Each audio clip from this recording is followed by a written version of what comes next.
And only now, feeling like your love, feeling I show you love. I thought that you believed in me, but I don't trust you, I don't trust you. Hi, welcome back to my channel, and if you're new here, hi, my name is Chimney. Please don't forget to click the subscribe button down below and like this video. So for today's video guys, since it's the start of the new year, which is 2021, so I'll be showing you 10 tips on how to save money. And kung ready na ka and feeling nimo makatabang ni sa imo, then keep on watching. So, money saving tip number 1 is make a budget. Syempre, 'di ba? We have to make a budget para dili na to gamo or magasto maski asa ang atong money. So, in short, first, always think of your needs more than your wants. I know that we have a lot of wants, but it's more efficient if unahon nato ang atong needs sa pag-budget. Like, if ikaw, breadwinner ka, then you can go ahead and put it on top of your list ang bills for house, for electricity, something like that. Electricity, water, internet, usually these are the most needed, and especially food as well, since it's still pandemic, so dili na to siya pwede magpataka o gamit sa atong money. Then we have to save a lot of money, most especially right now that it's still crucial, diba? And always remember guys, that our salary, when we get it or then we receive it, it's not a full. Meaning, gitang-tanganan na siya taken from our government contributions such as PhilHealth, Pag-ibig, SSS, which is also vital when in the future, if we're going to need it, then it's also going to help us a lot. So we also need to, I'm not saying need though, because I know that some other companies are not requiring their employees to pay for those government benefits, but as for most of the people, most especially here in the Philippines, we'd rather pay for government benefits monthly rather than not paying it for a long time, right? And as for our wants, I know that there's a lot actually, and I know that it makes us happy, but we also have to save for those. But put in mind guys, that if you are spending more than you earn, ask yourself. So you can ask yourself what you can cut out or cut back. I know guys, nanindot kay akong background noise, no? Saba kay mga manok sa muslinan, but wala na ko yung choice, anak. Sige, laban lang. When working out your money priorities, think about which items you need for basic living expenses and which are extras or things you could maybe do without if you needed to save some money. And it is also advisable to update your budget from time to time, or at least once a year, and more frequently if your circumstances change significantly, like having a baby, or let's say nikuha ka og bag-o nga sakyanan and dagdag bayaran siya in your monthly payments. And if you're spending more than you earn, like I said, you gotta ask yourself, what other things can I cut out or cut back just so that I could spend on some other important things more than that one. Money saving tip number 2 is track your spending.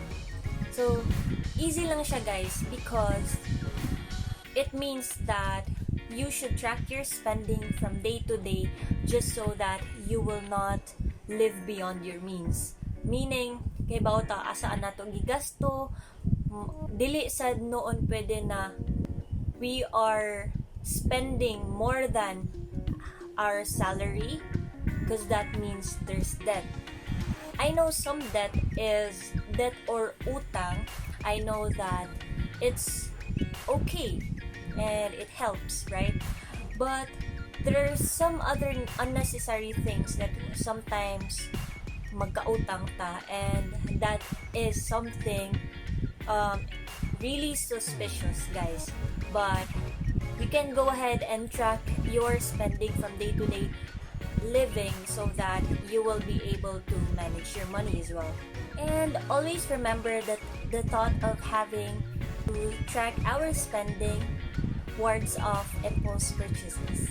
Money saving tip number 3 is pay off your debt. Or in short, bayaran ang utang.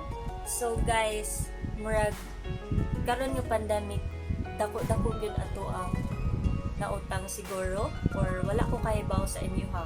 But for some other people, and as for me, I don't like having debt, but sometimes we can't resist on that one because sometimes wala man gyud tay money, and I know that there are a lot, most especially when it comes to gadgets. Here and there is flexi, there is home credit that's giving you easy access to loan for gadgets.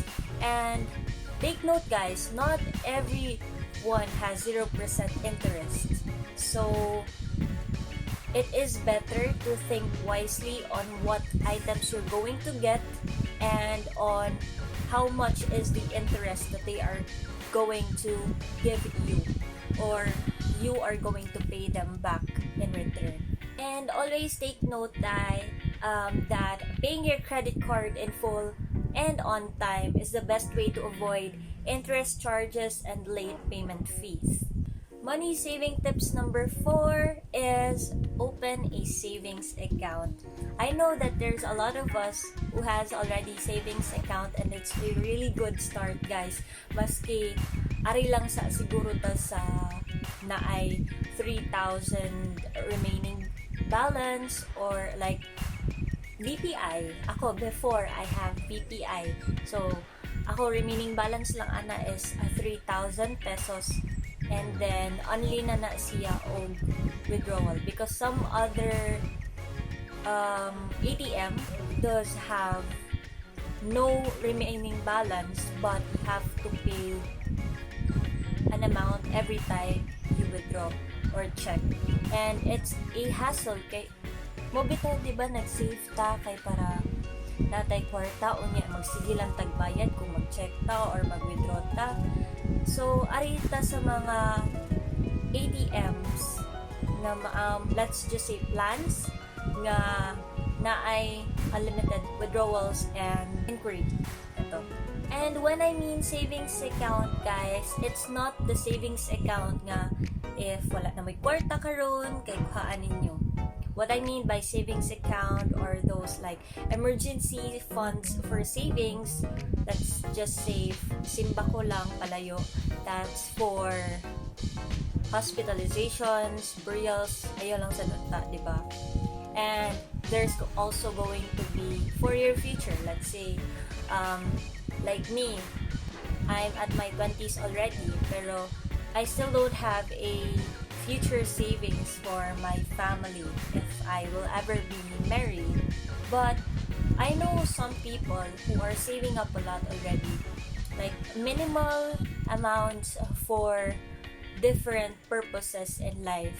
That's for emergency savings account, future family savings account, and other plans nila in life. And that is really nice na you get to divide the ATMs, different ATM accounts for different purposes, just so that you will not be able to take any money from that, or if ever you need to take money, then other accounts for other purposes will not be, what do you call this, dili sad siya mahilabtan.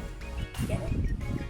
Because guys, come to think of it, if we are going to have one savings account for all our savings, and then suddenly we are going to get from our emergency fund, we will always think na, hala, my account still has money, so I can get some other money from that account, not even knowing or not even realizing that you were taking some other money in some accounts that is not meant for that specific thing that you are going to get money for.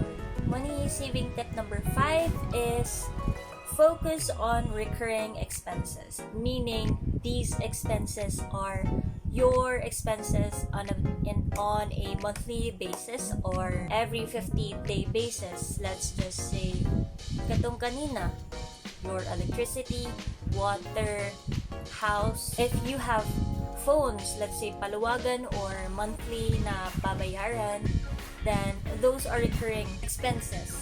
And also, if you are on a postpaid plan for a mobile device, something like Globe, Smart, those kinds of things, then ask your providers if they have a cheaper plan so that you will be able to save much more and pay less.